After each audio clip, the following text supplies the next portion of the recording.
Hello and welcome to another round of the Atlantic Sim Racing League, another special event for the off-season of Season 1. This time, we're taking these masterful drivers back to where it all began on everybody's iRacing journey. The Mazda MX-5 Cup, the cute little sports cars, have come out to play. And we are at a venue, we're also returning to a venue that almost was the very first event in the entire history of the league. Sebring, of course, play host to round 2 of the championship, the summer series, here on iRacing. If you can think your way back to that point in time, a man competing, of course, on that circuit that day was Nate Campbell, and for once he is not on the track. He has decided to. Keep it fair and let everyone else have a chance to win for once. Nate Campbell, hello and welcome to the Atlantic Sim Racing booth. Hello, thank you. It's good to be here. Awesome to have you here. And also, as ever, we have Nick here, the man who does all the broadcast stuff and then also commentates on all the racing and also manages the live stream. It's an absolutely mammoth effort, but he's here once again. Despite a little illness on his side, a little cold, he is here in full force for another epic night of action. Of course, I am ready to go. It should be an exciting one. Oh, yeah. And, well, Nate, I think since you're here, let's do a mini interview. What's your thoughts on the Mazda MX-5? I mean, you must have raced it quite a lot back in the rookies days. Have you returned to it since, or have you very much kind of focused on GT3 and GTP? I've raced it a couple of times since then. It's honestly quite a handful. It's a very fun car to drive, but it also takes quite a bit to master. It likes to slide, but it's a great car to learn the basics, learn your car control. Good base. Absolutely. I mean, I haven't driven it in years, but I know it's always a fun car. I always feel like I should return to the Mazda rookie races just for the fun of it. Definitely. But There's some good racing to be had down there. yeah, I think I was always too scared to go back because I was worried I was going to get involved in a wreck or something and lose the safety rating. But that's not a problem now because I managed to build it back up. But still waiting on qualifying to begin. The last minute of practice is commencing. We've got Jake Champion here, Sean Perry, Adam Benoit, Tristan Keeping, Dave Pickram, and James Barrington. So 5 faces who are very, very familiar. Dave Pickram, I believe this is his first start in the Atlantic Sim Racing League. And we also have Golden Eagle, as ever, our favourite man of the YouTube channel. He's here every week. It is indeed a surprise, but it is a welcome one, to quote Star Wars. That we've got Nate in the booth here. Also, Pretty Richie 61. Uh, Almost made it away with family tonight. Well, he's still checked into the stream, and that's good enough for us. Half a minute left to go in practice before we get qualifying underway. And yeah, Sebring then. Fun track, hosts a lot of racing and a lot of different levels of racing in real life. And I guess the one phrase that I always see thrown around whenever Sebring rolls around is respect the bumps. Of course, this track was a former US airfield and airport, which is why it has that distinctive pattern on the front and through Sunset Bend and on the front straight. But yeah, I mean, we all know it to be bumpy, but what's it like? What was it like racing here all those weeks ago in the Atlantic Sim Racing League, Nate? GT3s were honestly, I didn't find it that bad coming from the GTPs and LMP2s. They don't like the bumps here at all. They're a handful. So the GT3 was actually not too bad, I found, but you could definitely still feel them, especially going down in turn 1. Oh yeah, I mean that's turn one. I've always found it kind of scary because you have to hug that wall on the inside. It's almost a blind corner, but not quite. Qualifying then gets underway. 15 minutes to get these guys to warm up and show us what they can do.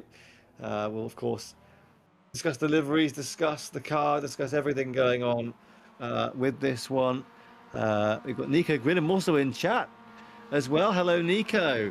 Says so sad I'm missing this race. Love the MX-5s. Watching the Paw Patrol movie with the kids in a drive-in theatre in Sussex.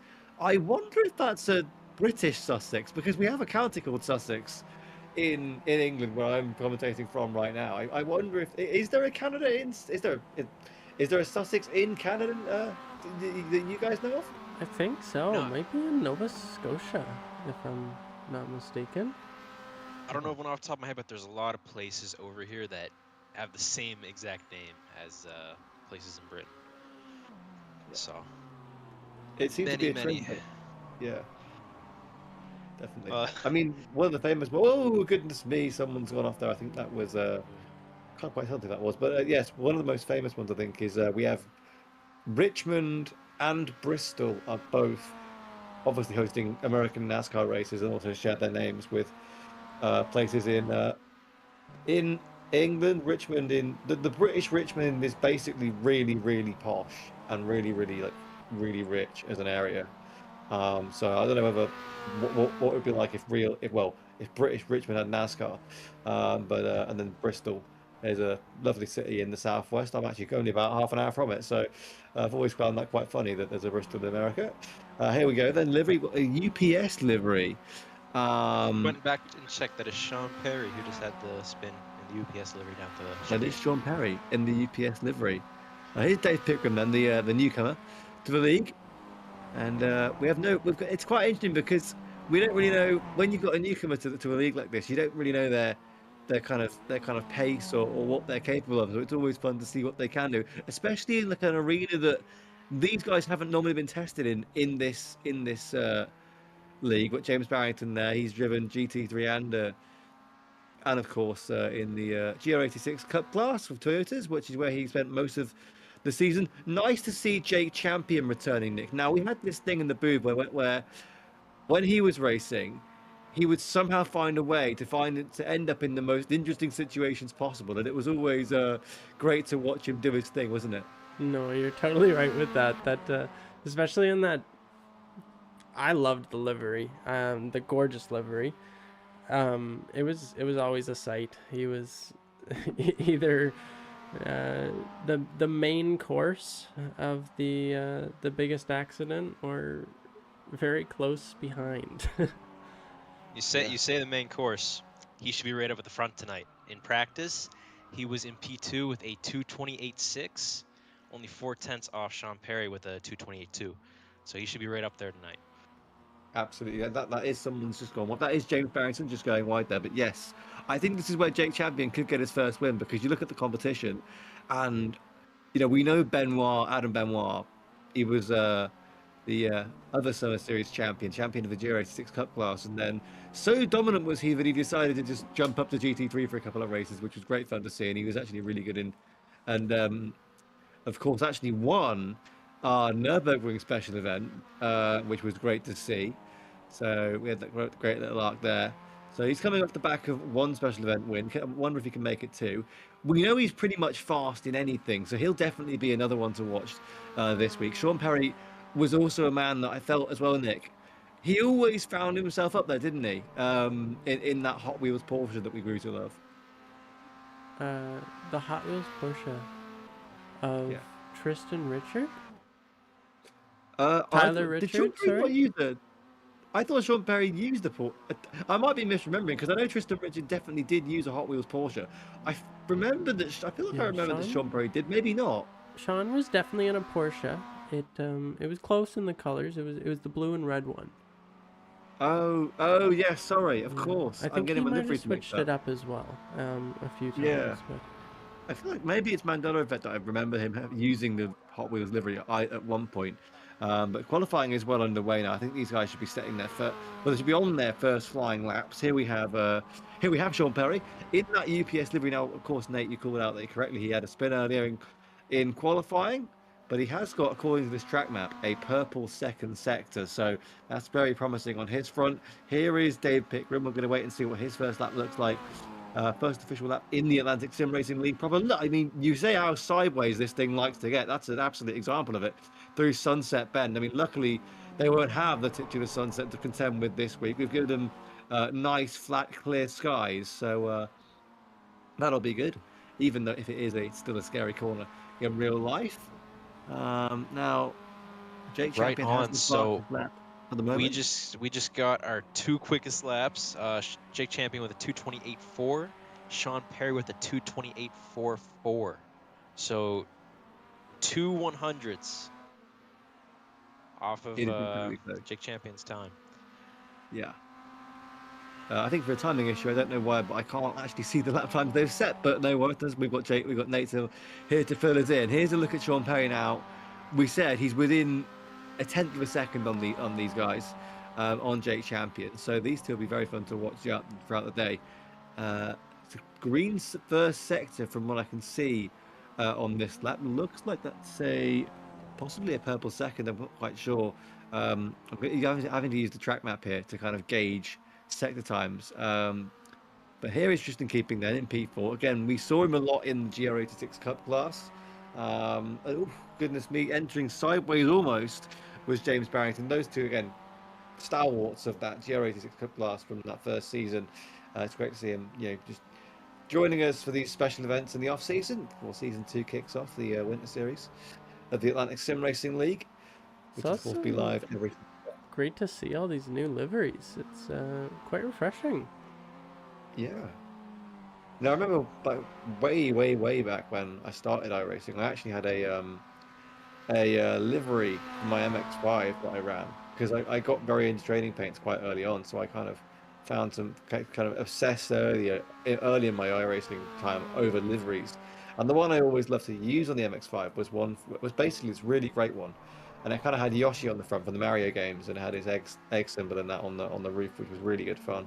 That was the livery I remember using. I never really drove it to much success, but it was always a fun car. It's also where I kind of learnt my dislike for Summit Point as well. I've pretty much never raced there since I did it in the MX-5. So that probably was compounded by the fact I did a race there once, and halfway through, with no prior warning, my screen went into windowed mode.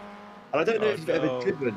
I know it's if you've ever driven in. If you ever, for anyone watching the stream, if you ever haven't driven in windowed mode on iRacing, imagine going from like a full 24-inch monitor to about like a zoomed out version of that with the window bars and everything. Like, it's a lot more disconcerting than you expect, and also especially when like it happens halfway through a race for no known reason. Since then, I've learnt the shortcut to deal with that, thankfully. It's funny you say that. My buddy races in windowed. Really? Yes, he's a interesting guy. I don't know what compels him to race in windowed, but that's how he enjoys it. So. Fair play. I mean, I think I might have almost been going for a spin there in the final corner. I feel like that very much had shades. I think it was Giorgio last week asking us about, do you put milk before cereal? And I've sent Nate the clip of that, and, because it was such a brilliant little moment we had talking about the logistics of cereal and how much you should pour and how much you should use. And if you want to go and find that, it'll be in the broadcast. I think about 1 hour 16 minutes to go on the race. And that I mean, I feel like iRacing in windowed mode is very much the equivalent of that, of putting the milk before the cereal. I love that idea that somebody's racing that, and you know what? All power to them. If that's what makes you faster, then you've got to go for it, right? So yeah, that's very interesting to hear. I've never heard of anyone doing it, but fair play. Here we go. We have the lap times up, and according to this, it is still Jake Champion and Sean Perry who are split by 200ths of a second, guys, with 5 minutes left in qualifying. No, it's incredibly close of a gap there. There's not going to be much room between their bumpers. Yeah, and Nico Gilla, just to confirm, has confirmed it is Sussex, New Brunswick. That's another place sharing a name with a place in Britain that I did not know about. So you learn something new every day. Now that is Sean Perry with a trip to the barriers. It seems probably spun their ears. Looks like on the end of turn 10. So yeah, I never knew about Sussex, New Brunswick, but now I do, and I'm very grateful for that. As we have 4 minutes left in qualifying now. Oh, goodness me. I think that was Dave Pickram going slightly out of Sunset Bend.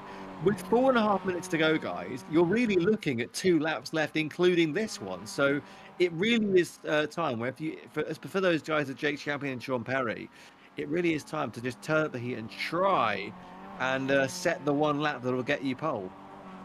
And we just had Adam Benoit go up to P3 with a 2:28.8, so he's only 4 tenths off.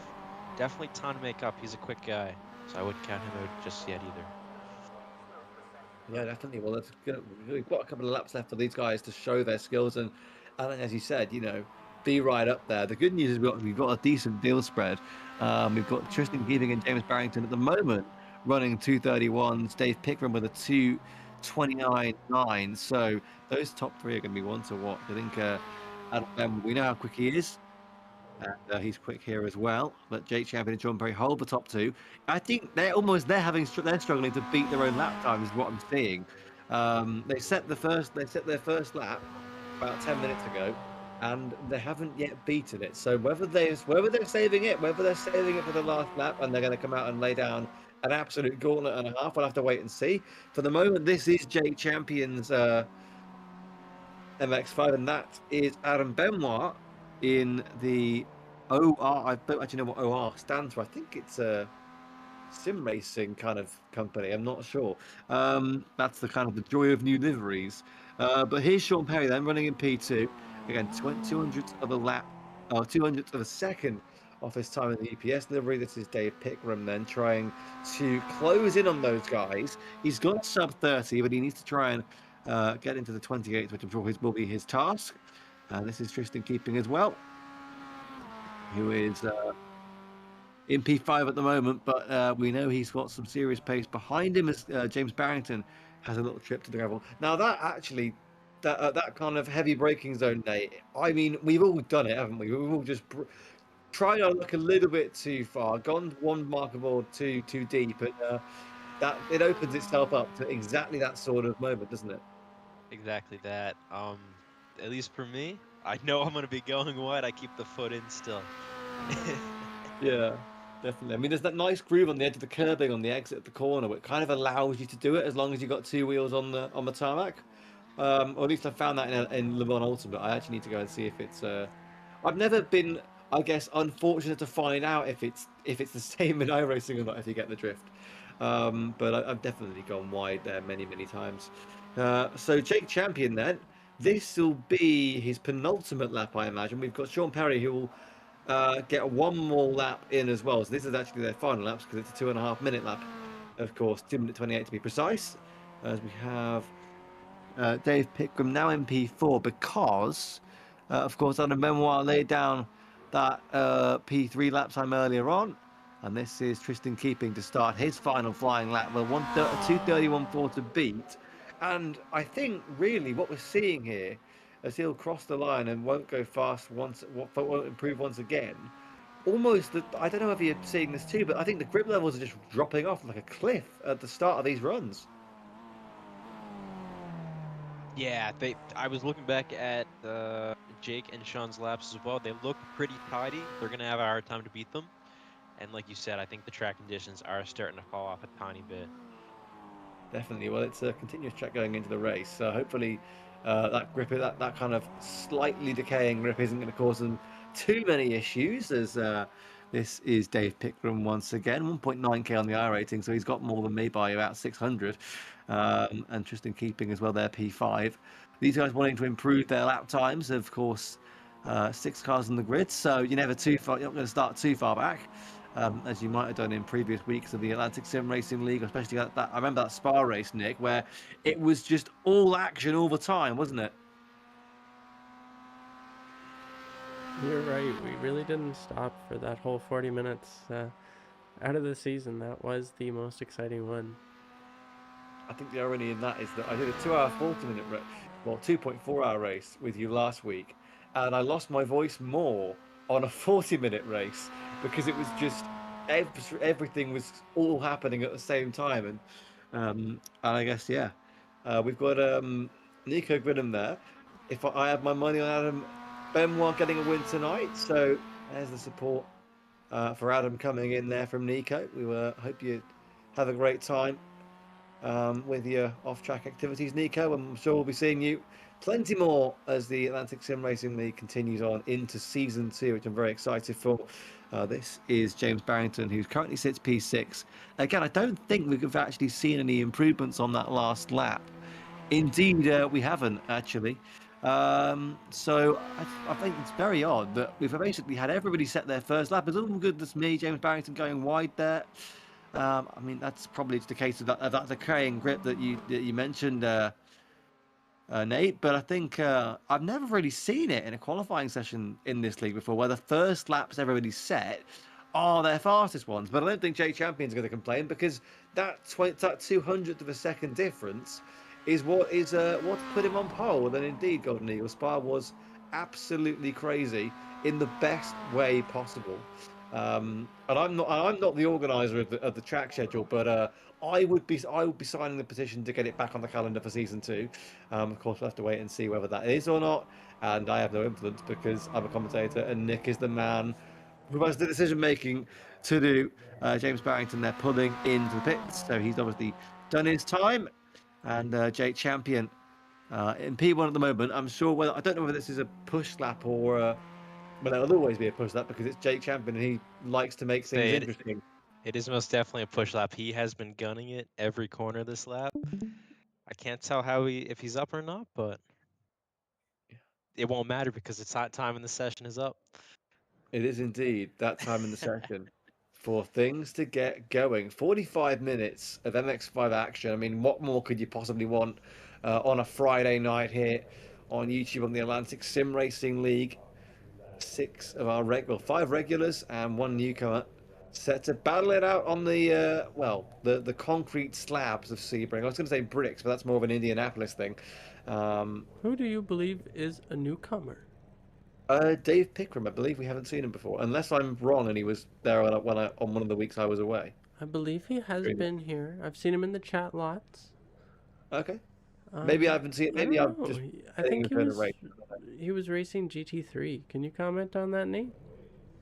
Definitely see his name. I can't remember what he was racing exactly, but I have seen him around before. All right. So we're all veterans here, so it should be a great race according to Atlantic Sim Racing standards. All right, well, it will be. Every single one is. Well, I think, are we going to get a full... I remember earlier, I've just realised there's a Panos livery on the front straight there. I've just never noticed that, ever.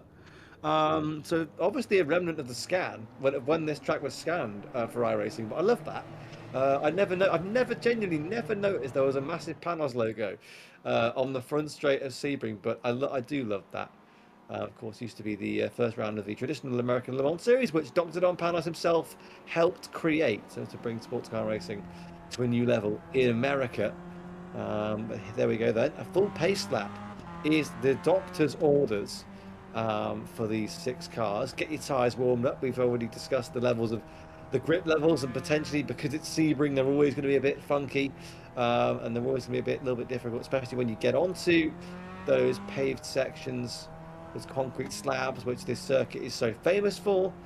So I guess that's a chance to get everybody up to speed on their tyres. Now, if this was a regular race, I mean, these guys would be weaving, and I've seen it a lot, especially when I've been doing GTP races recently on iRacing, that people will take up the entire track to weave in and out, and very much be a bit of a diva with the track space.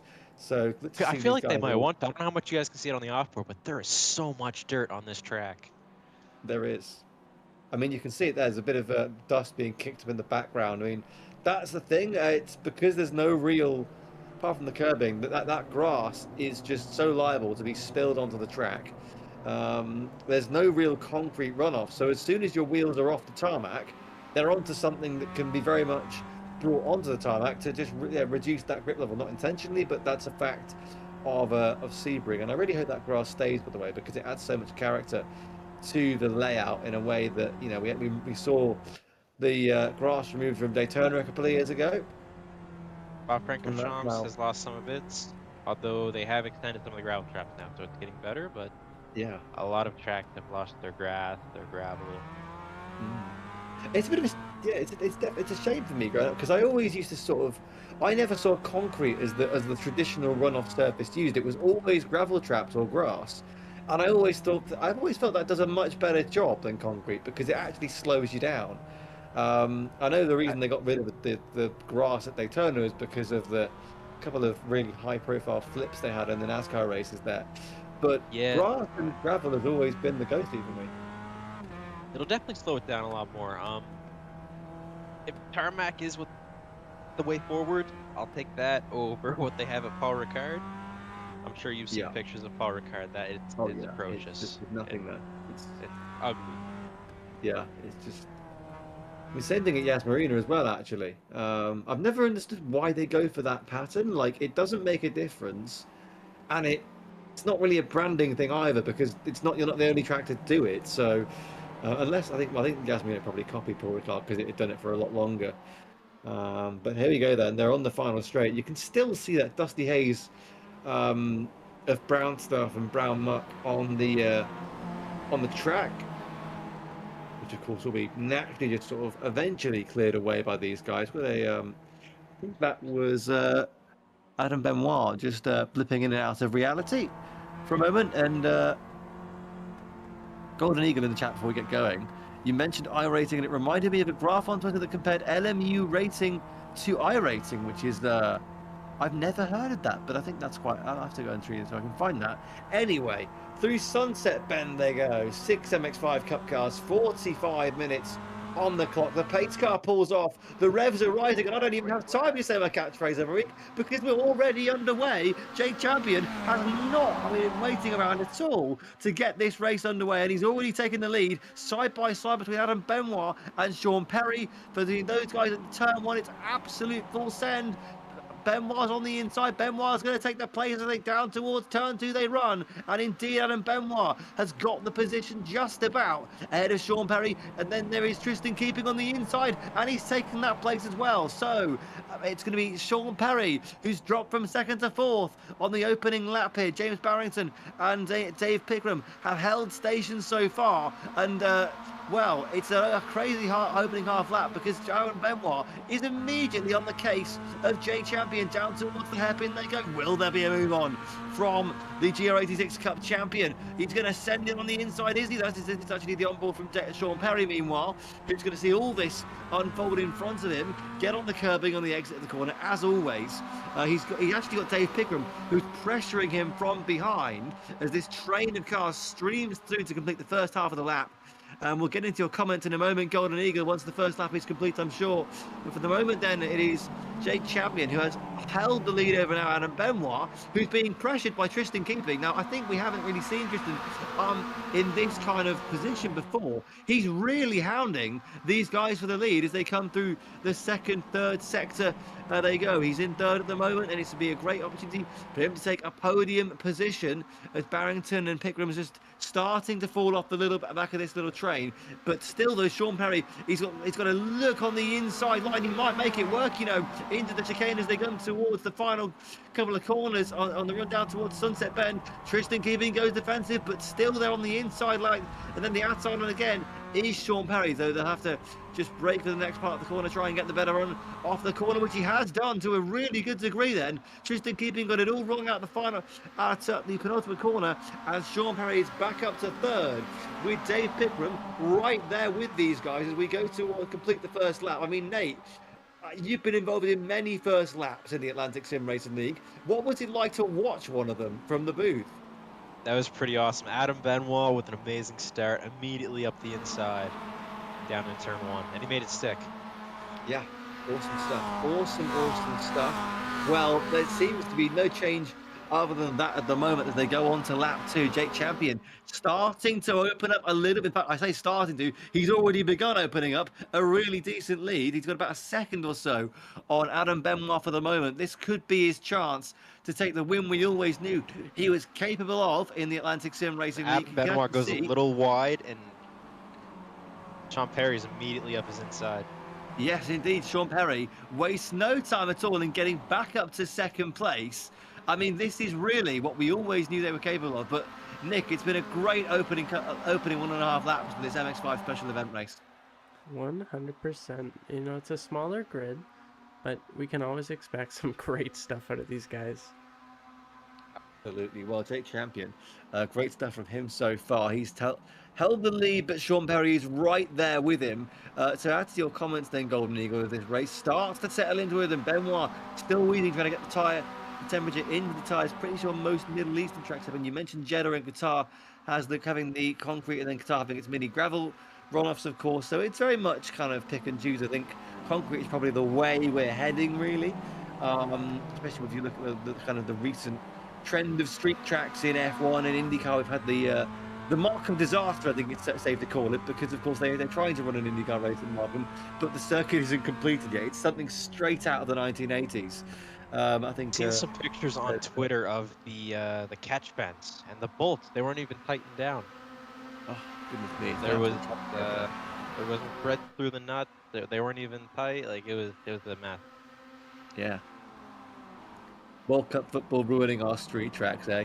But no, yeah, Canada had a great run actually through that tournament, so it was great to watch. And I actually think Canada had a real World Cup has sucked for a moment. Canada had a great tournament. They also brought a great load of fans, so it's great to watch your run through there. Meanwhile, who's also going to run? Sean Perry. Great to watch this because he's going to have a little look into the final corner, Sunset Bend, because Jake Champion goes defensive on Sean Perry, who's still going to be in the slipstream. That's kind of the crucial element of this car. We haven't really touched on it. The slipstream is so powerful, and we're at a track that just exacerbates that effect so much more because of these long front straights and a long back straight as well. On the run down towards Sunset Bend, you can also get such a different angle, such a different exit speed off of the back of that final corner. And there is some side-by-side action because Jake Champion is going to have to send it around the outside for the race lead when he's going to get it. His best shot, but Champion's there back up to the inside and will hold the position coming in towards turns 2 and 3. So Sean trying to break this, to try and get up the inside. Almost easy under the braking, the front spot a little bit there because the forest asked too much of when he almost had the inside of the cyan, turquoise and pink MX-5, but these two are holding no quarter as Nico Williams has never raced an MX-5 at Sebring before. I assume the draft is huge on the back straight. It absolutely is, I can assure you that. And yeah, Nate, I mean, when you've driven these cars, I know you competed in a league recently. Goodness me, I think Jake Champion almost went a bit too loose on the corner entry there. But Jake, your experience in the MX-5 league you competed in a couple of years ago, is the draft as big as we're seeing it here? This is a bit much. I've never had it this bad, and here goes Sean Perry down the inside once again. Is he gonna make it stick? And he does. Yes, that was good defense from Jake Champion though. Through turn 1, 2, and 3, flawless lines. Absolutely, and Nick, we've got a great battle because it's condensed right up. Adam Benoit is back in the picture. And these are the three we were talking about. Sean Perry, Jake Champion, and Adam Benoit. We knew we'd see them at the front of the field, and here they are, like inches from each other. I think there's a bit of bump drafting going on there as they romp up towards the chicane that takes you onto the back stretch. I think I almost saw something. Benoit is very eager. Oh, and here goes Sean Perry. There he goes on the inside. I do not believe it. There's contact. And Jake Champion's going to emerge. And Tristan Keeping's going to emerge in an absolutely unchallenged lead as we go. As it started to hot up. Contact between Sean Perry and Adam Benoit in the most dramatic of consequences and circumstances. On the inside, we saw Adam go for it, and I was thinking it might be a bit risky. And they make the contact that's going to put both of them potentially out of the race. They'll definitely have damage of some kind. And Nate Campbell, you're a man who dealt with the damage last week, and it was unfortunately a dingling that ended in vain. But you watched on from the sidelines as big hits, Golden Eagle.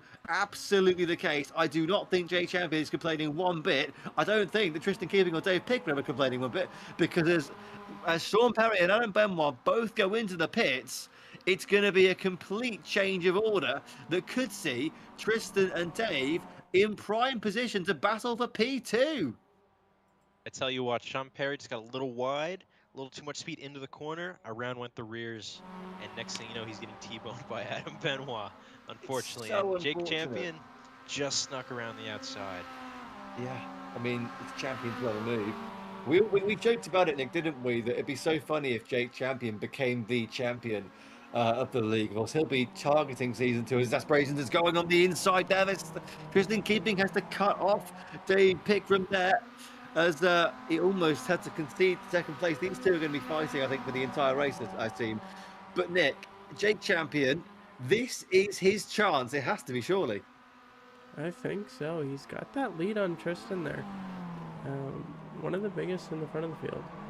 And he's looking consistent like always. So if he doesn't have anyone around to create a unfortunate time for himself, he might be okay here. Yeah, well, realistically, all he's got to do now is hold this gap to Tristan Keeping and Dave Pickram, who I sense are going to be battling for some time to come.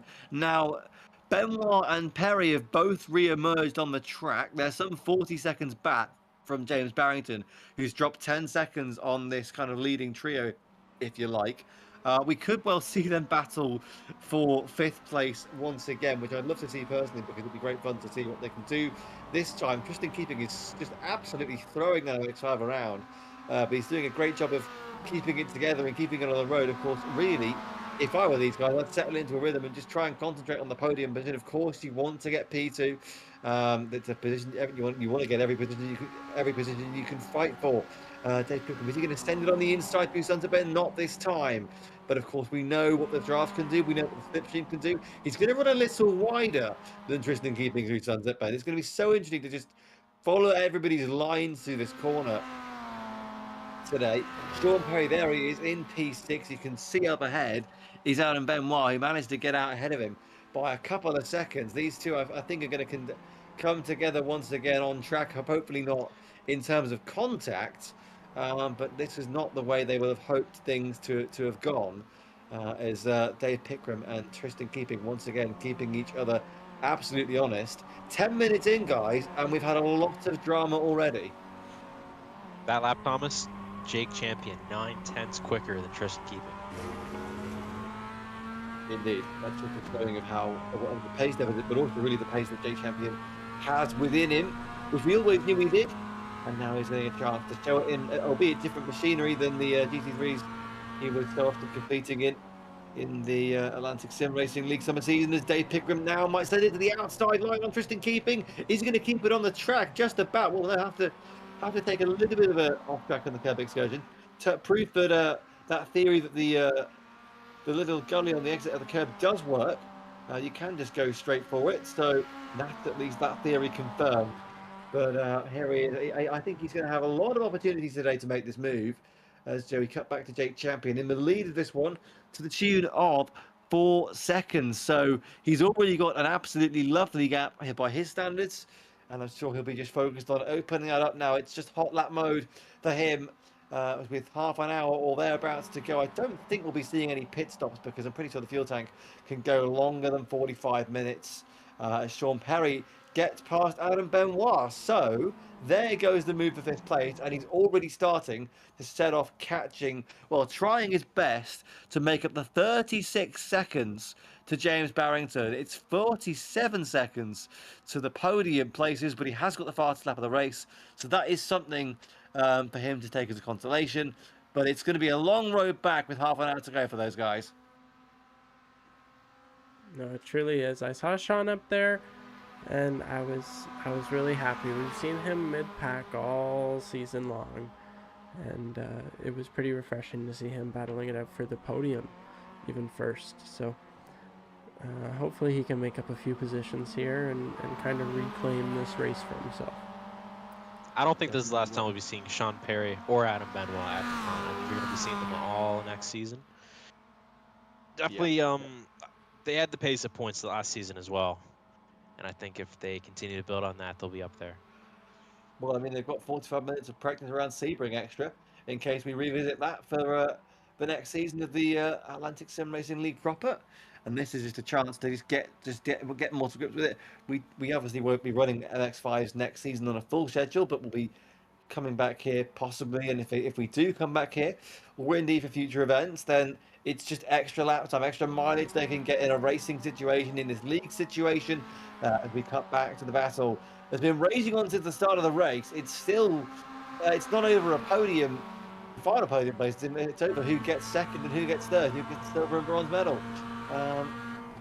So between Dave Pickram, who's going to send it to the inside. This might be the move on the inside of the bottom half end. He's got the move done, I think. Is he going to leave the room? He is going to leave the room for Tristan keeping, but he's got the move done that he's been trying to do all race long. The question is now, can he hold it up towards the final chicane? Then it's going to be the run down to Sunset Bend, but Tristan keeping is right there on his bumper.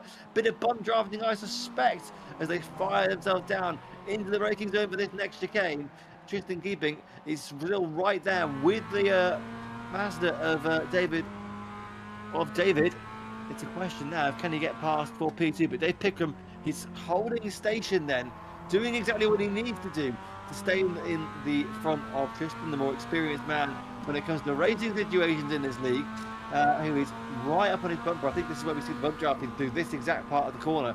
Is he going to send it to the inside, or is he going to wait for an opportunity down into Sunset Bend? Well, he's going to do the latter, I can tell you that, because the gap has opened up a little bit. I think he had to lift off the throttle at some point there just to make sure he didn't get right into the back of his rival here. I tell you what, Thomas, all the time that they're fighting, Jake Champion is getting further off in the distance. Absolutely. It's one of the oldest rules of racing, isn't it? Sometimes you've got to work together to catch the common enemy. But Jake Champion has gained 7/10 on this lap alone. So certainly there's the squabbling from between these guys over second position. And there will be a lot of pride on the line because neither of these guys have ever finished that high in an Atlantic Sim Racing League event. So it's certainly their chance to really get that first podium. And they'll be wanting the P2 finish that goes with it as well. But all it really does is allows Jay Champion to open that gap up to 6.6 seconds now. He's gained 2 seconds. Well, almost more than 2 seconds on that lap. It's an incredible run from him so far. Half an hour still to go, though, so anything can happen. You know, it only takes one mistake on a track as unforgiving as Sebring to find yourself in the wall and to find yourself out of contention. And we've already seen what could happen when certain things happen. It's a bit of a love tap there from Tristan on the back bumper of David in his Mazda. He's going to run on Dave here. Dave went a little wide on the exit of that corner. He's going to defend the inside down here. Absolutely. Well, what can Tristan do? He's going to have to try and send it round the outside. There's no space for a switchback here. It's going to have to be full send bravery. But David's got the inside, and he's going to hold the position. No, he's going to... Well, almost I thought he did. I thought Tristan was going to go for the mother of all switchbacks. Wasn't able to in the end. Has to just sort of sit behind. And this is really where we sort of started to see that you can overtake it, Stephen, but you've got to be massively, massively brave to do it, especially when you're in equal machinery as your rival. So what can Tristan do? He will be scheming, I'm sure, in the back of that car to see what he can do about the object in P2, the man in the way of his best ever finish in the Atlantic Sim Racing League. Scheming, I'm sure, to figure out how to get past. He'll have the time to do it. Of course, you've got to make sure you're within the limits of this Mazda's operational window. We've already seen how it can go wrong if you overstep that mark, especially if you spin the rears out of any of these corners where you can be so liable to. You've got to make sure that throttle build-up is absolutely on point. But for now, it is these two that we're keeping our focus on because Dave Pickham is starting to open up a gap on Tristan keeping. And I think really, I don't think Tristan's going to have the slipstream to counteract him on this occasion. I think Dave might just have done enough. If he can hold it over the next lap, he might have done enough to solidify his P2, guys. He definitely has the pace, I think, on Tristan keeping at this point in the race. Definitely. I say that though. Tristan keeping is sliding it around that last corner. It's so fun to watch, though, isn't it? I love the imagery of when these cars get sideways. It is so fun, and when it's just a natural part of the car and what it wants to do, it's even more fun. I've always enjoyed. I think oversteering a racing situation for me, I've never really enjoyed it that much. As long as it's a bit more. If it's gradual oversteer, where you can kind of just gently counter steer out of the corner, then that's okay. Sharp oversteer is something that I'm not quite a big fan of, but when it's holding the slide through Sunset Bend, that is very much on my list of acceptable oversteer situations. So, and I'll always say it's much better than understeer, really, because well, I've just never liked understeer. There's something so. I don't know about you. I don't know if I can tell you anybody that does, to be honest. I think I would take an oversteer car any day of the week. Yeah, oversteering. I think I've always said that. Well, I'm not always said, but I think the thing with oversteer for me is you can kind of control it, and you can almost control how much you want to have in a certain sense, because there's that predictability with oversteer. You know how much you're going to get, and you know how much you can take. With understeer, it doesn't care about how much you can take or how much you want to induce. It's just going to be there, and there's no real warning for it. And it's very much just, oh, you want to take this corner at this degree, at this speed? No, thank you. I'm going to make you run into that barrier. And it was always very. Remember, I always used to drive the Ferrari GT3, and that was always the car that understeered a lot for me. And it was only when I switched to the BMW and the McLaren in recent times that I've sort of learned about, oh no, it doesn't have to be like that. There are other ways of going racing in GT3. But yeah, I agree with you. I've always been a controlled oversteer versus any kind of understeer sort of person. And you'll get drivers. Max Verstappen's a great example. Loves a sharp front end and just lives with it. And you'll see other drivers hop into that car. They'll be spinning, not have any confidence, and it's a crazy skill set. Oh, and we caught James Barrington at a bad time there. Spinning off into the barrier. Oh, got into him. But in one course, what would I think have been P4 on the road, and now he's well. What were we just saying? We were just talking about oversteer, and then oversteer happens, and unfortunately, it impacts James Barrington's race in a horrible way. So hopefully he can get back out on track as soon as possible. Though the timing is telling us that, well, timing is telling me that he's great out on that bar, so he may well, unfortunately, have elected to leave the session. Here, though, this battle, we're hoping it can go on for as long as possible. It is, of course, Tristan Keeping trying to. Oh, you can see how squirmy that rear end was right there. He's still right on the back bumper of Dave Pickham, who, it must be said, is doing a fantastic job of holding him up. But that could be the commentator's curse, because he's gone wide through turn two. Tristan Keeping's on the inside. They're going to be side by side for the next part of the corner. Keeping's got one car length ahead, and I think he's going to stay ahead for the now. Yes, it is commentator's curse for for Dave Pickham. I do apologise, but he's going to try and come back around the outside line, so it might not even be a commentator's curse at all. Side by side towards the final part of the corner, as James Barrington, Kiwi Jim, in the chat, confirms that it's a PC crash for him. So keeping up the inside line, and he's going to, I think, take the place indeed he is, because almost on the.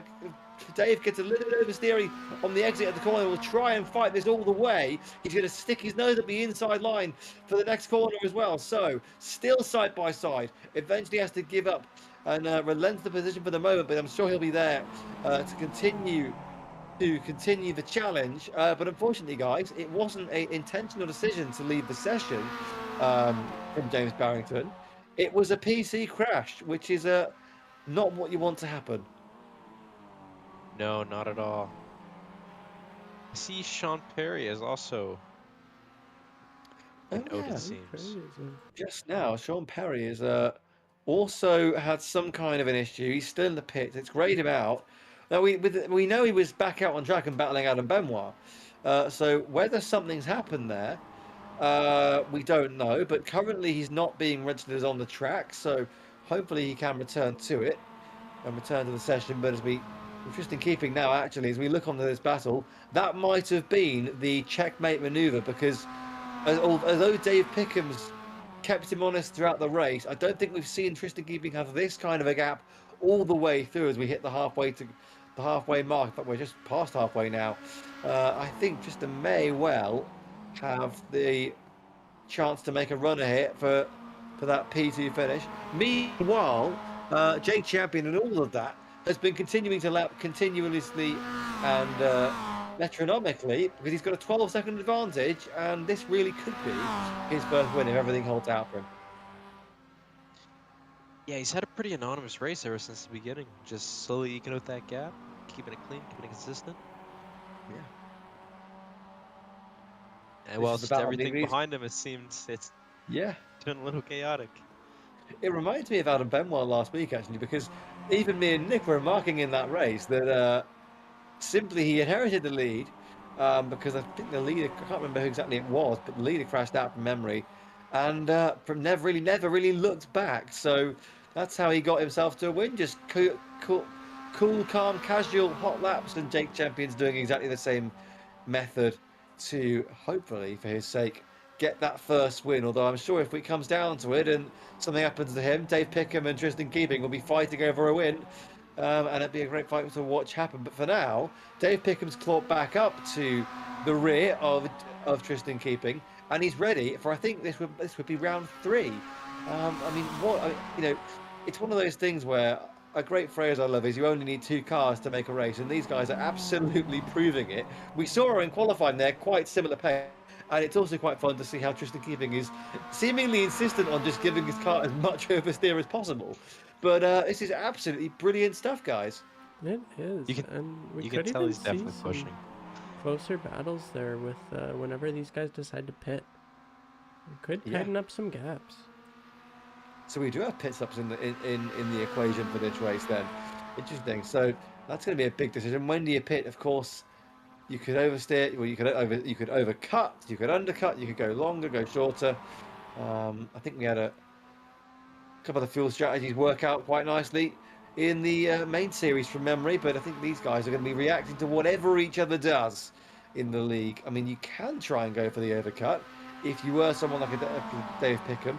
It really depends on where you are in relation to the other person in this battle for P2. Of course, it's really important that it's a longer lap, so the overcut is definitely viable here because, of course, there's more time to make up that lap time that you would have on an out lap or an in lap. We don't quite know when they're going to pit yet, but when they do, it'll be very interesting to see what happens with that. As actually, we talk about pit stops. Ding, ding, ding, we have our first one.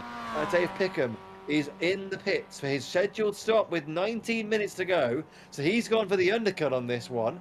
We're interested to see what everyone else does. Going by there, I think, is Adam Benoit, who is still in this one. James Barrington, actually, has returned to the race, which is really, really good news. So, celebrating his return, he's back. His PC has uncrashed, and he is back in the Fraser. Lap down on the field, only a lap down, actually. So, that would have been a quick reboot, I think. I didn't know, actually, that you could do... I know in iRacing, when it comes to the races themselves, the official events, you can, of course, join a race at any point after you've registered for it. You don't need to be... There's no cut-off window, and that seems to be the case here. I didn't know that was the league racing thing as well. There goes Adam Benoit on the inside, I believe. As this is... Oh, goodness me, I think that's possibly a product of the oversteer of the nature of Tristan Keeping's car, in that he's just gone onto the gravel there. So we're probably expecting him in this lap or the next. Jake Champion yet to make his stop also, but I don't think he's going to be too worried about strategy compared to everyone else. But the important news is James Barrington has returned to the race in the pits at the moment. I presume he's having to go through a traditional tow, and then he'll be back out to complete the race. With 18 minutes to go, though, it is time for the strategy. And Nate, what would you say? What would you, if you were Tristan Keeping right now? What would you be thinking? What would you be thinking from a strategical point of view? I would honestly be running it dry. Make the most out of this stint and use the least time in the pits getting fuel. That seems to be Tristan Keeping, who's in agreement with you. He's trying to get everything out of this fuel tank from this Mazda he possibly can. Get everything out of the tyres as well.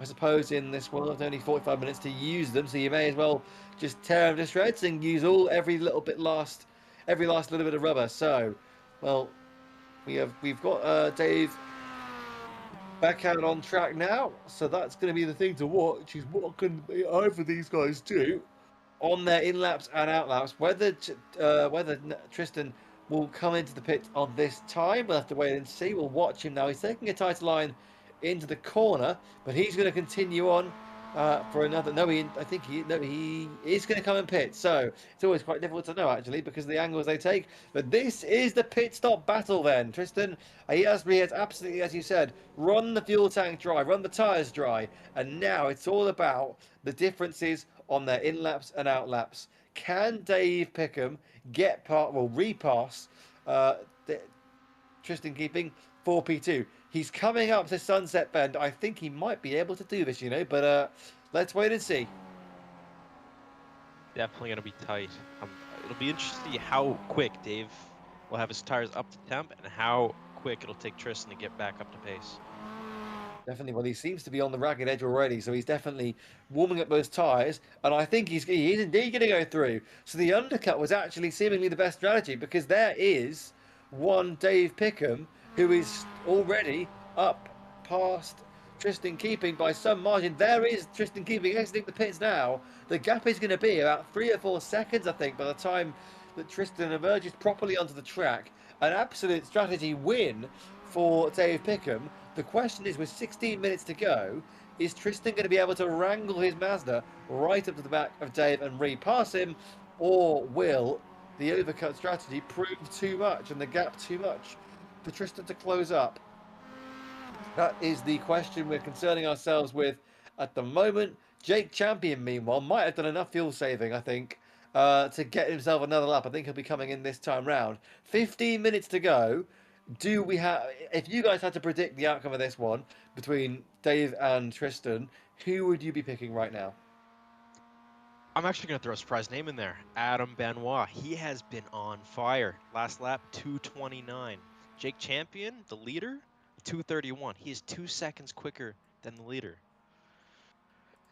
You know what? That's brilliant. I didn't know that, but actually, that makes a lot more sense. So here comes the gap is 53 seconds to Jake Champion. So I don't think a win is quite on the cards, but certainly, actually, here we have a little look at the last their pit stop. So Tristan keeping exit on his outlap at the moment.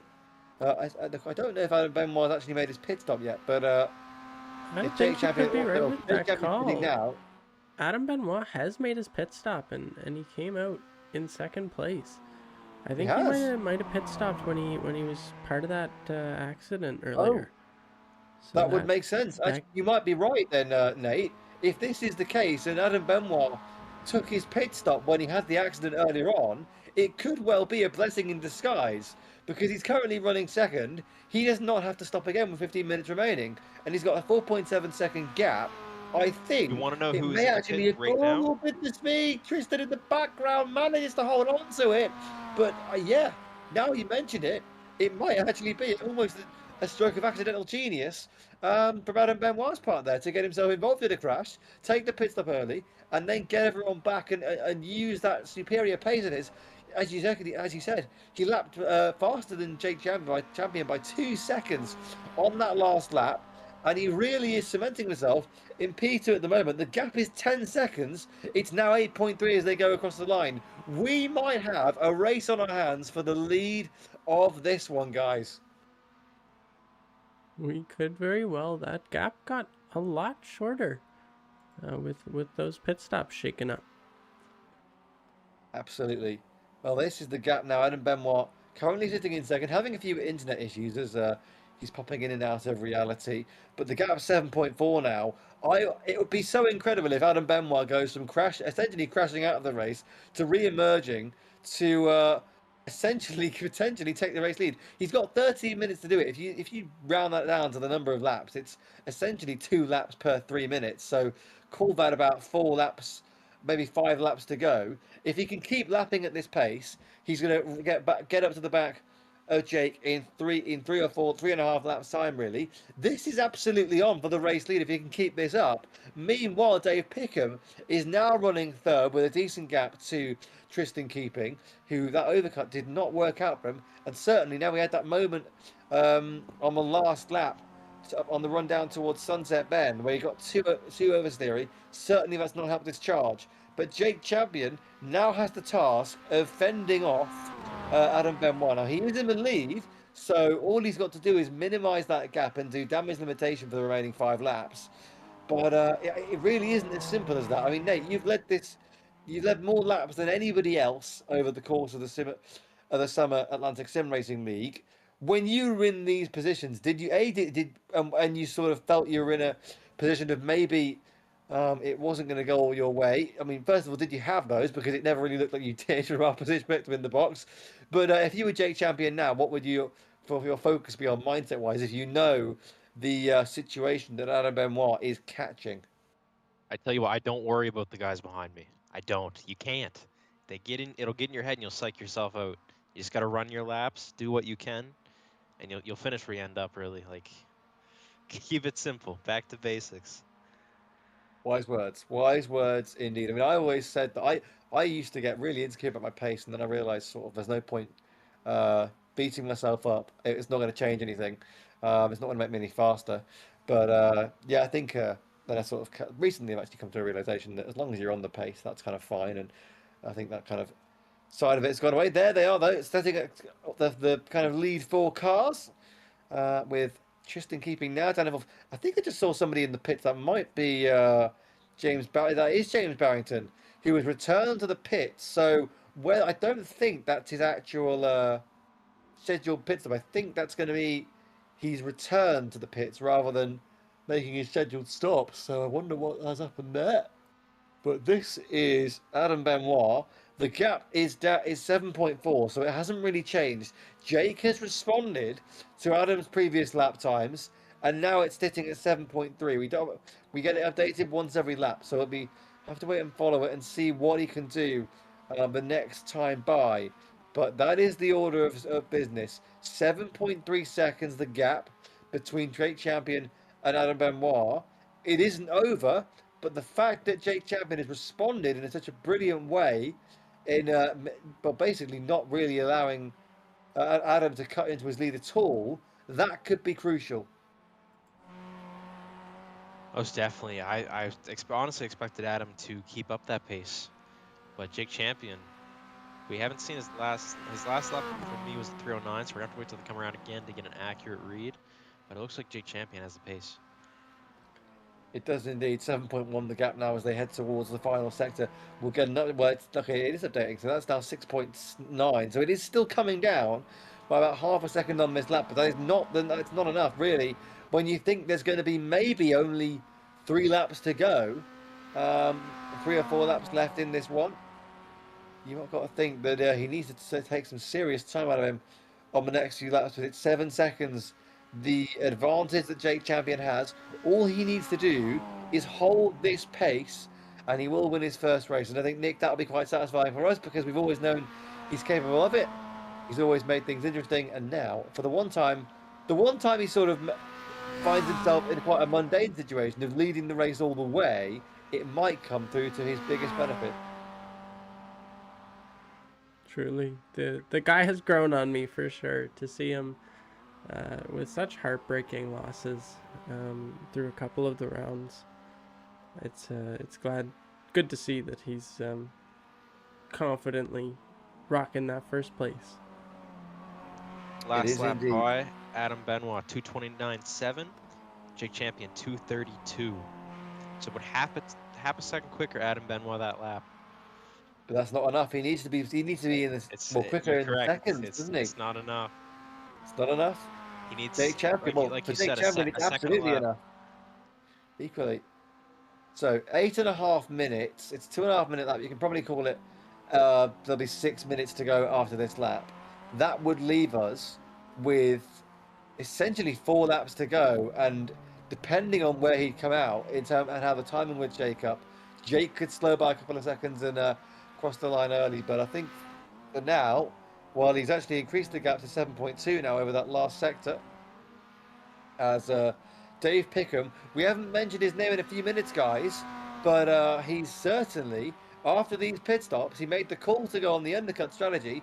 It absolutely works out, and in Tristan keeping, hasn't really been able to hold the pace. He's not really made any inroads in the same way he was doing before the pit stops. So it's a case of Dave Pickham finding perhaps the better strategy on that occasion, or at least the strategy that suited him best, making the most of it, and now he has a bit of breathing room for the first time all race.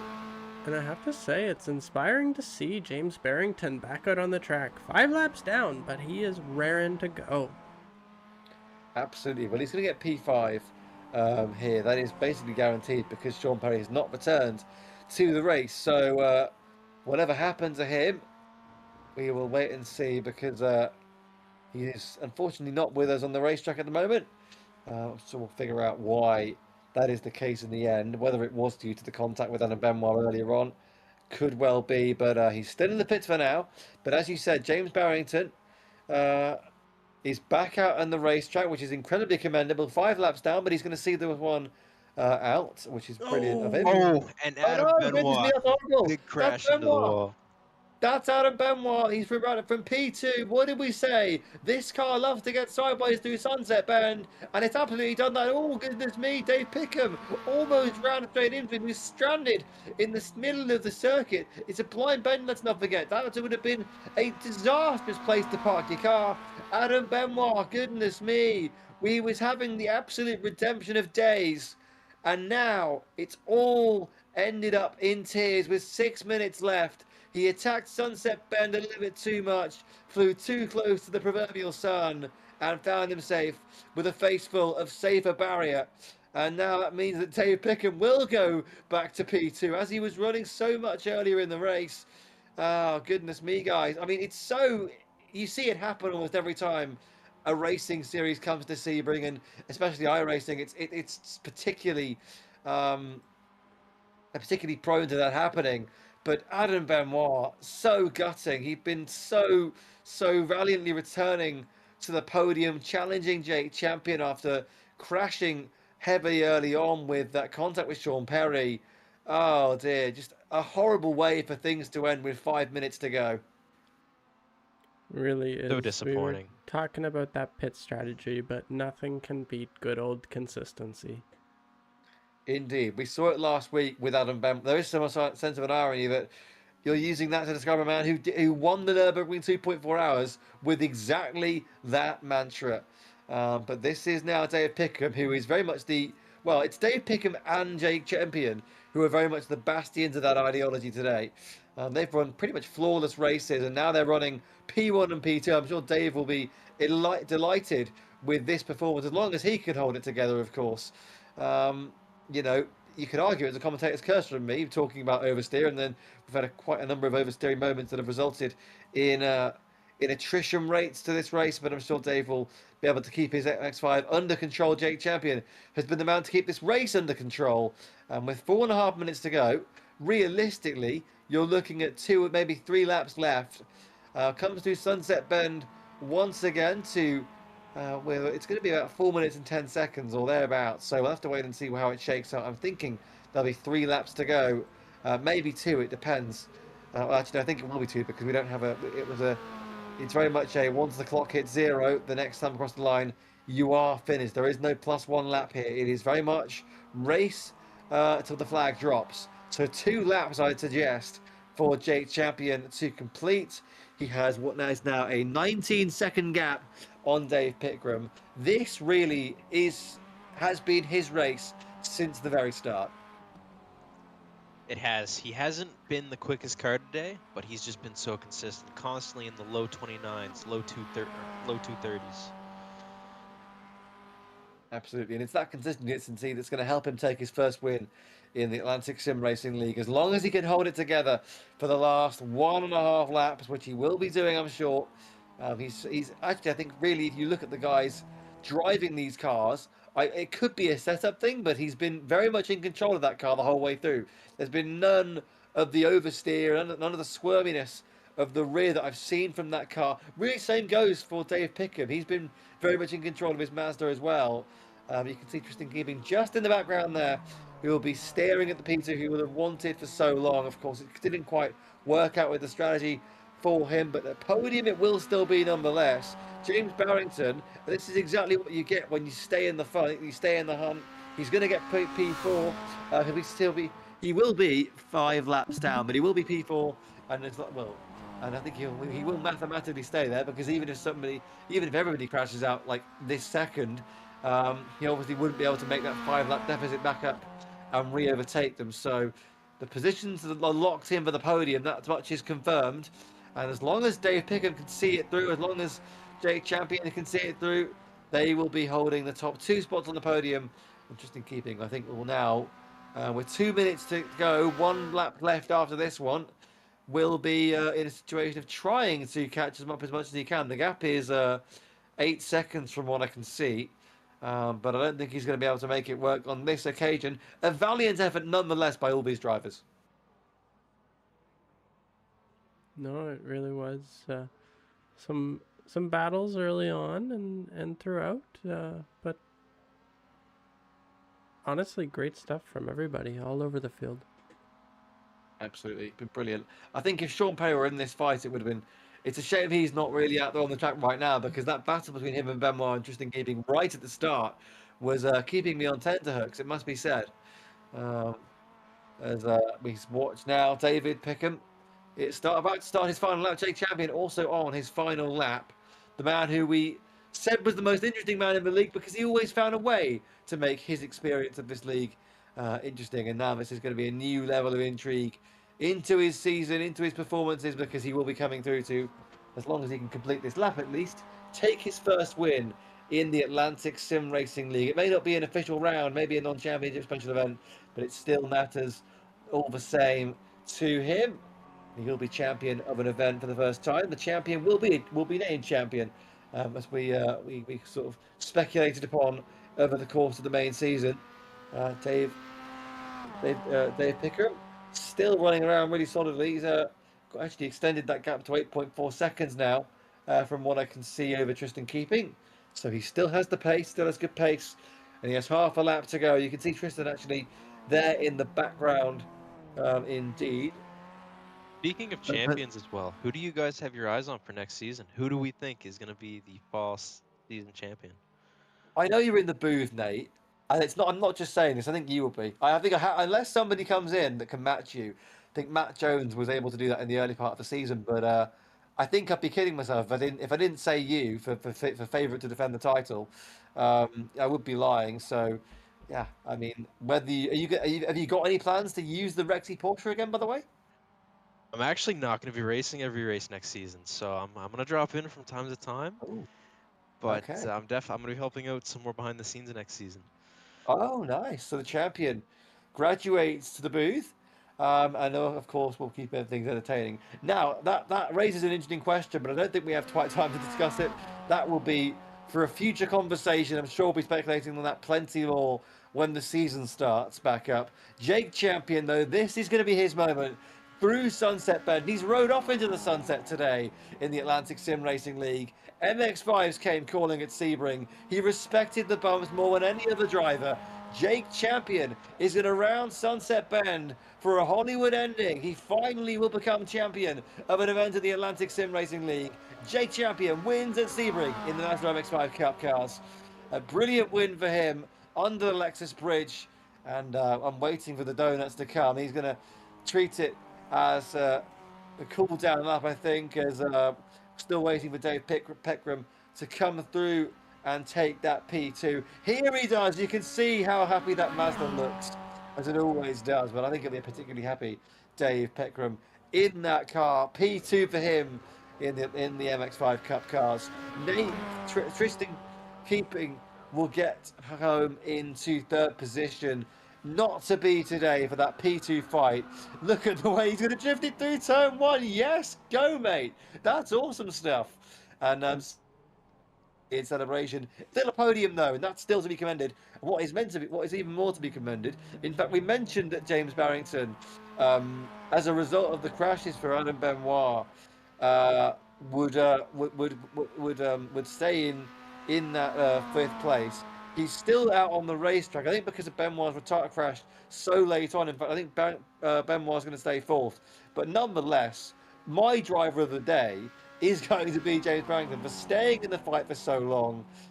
He's going to come round Sunset Bend. It's not been the easiest of races for him. It's not been the easiest of seasons for him. But he is going to come home to finish the race in P5. I mean, you know, he's absolutely soldiered on today in spite of everything that's happened to him. But I think for 45 minutes of that, 6 cars, we've done ourselves pretty. This league has done itself mighty proud with the racing that was on show today, guys. It really has. There's been only good stuff here. Yeah. And in the booth, it's been only good stuff if I do say so myself. Nate Campbell, you've been an absolute pleasure to have alongside today. Any words for this league and what we'll be seeing in season 2? And maybe we'll be seeing you back in the booth even, or if that's what you choose to do.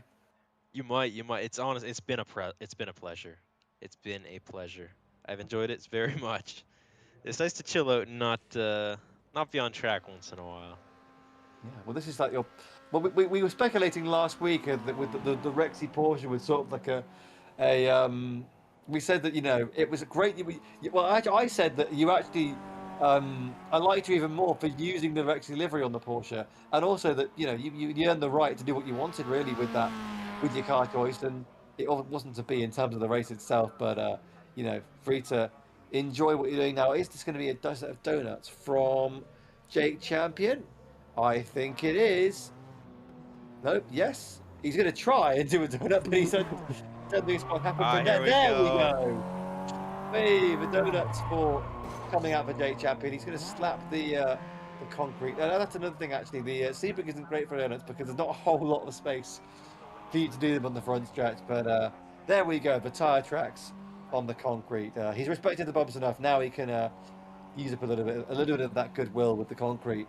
But yes, you've been a brilliant champion in that first season, Nate, and I can't wait to see what you get up to in the next season.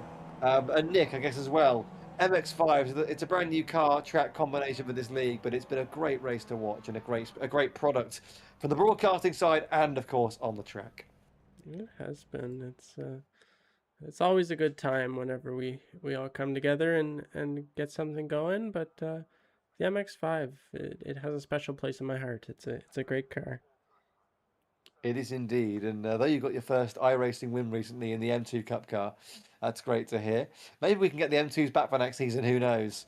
But from now, this has been a brilliant, brilliant evening of entertainment here on the Atlantic Sim Racing League. Nick, are there any more plans for any special events? I should ask this before season 2 gets underway.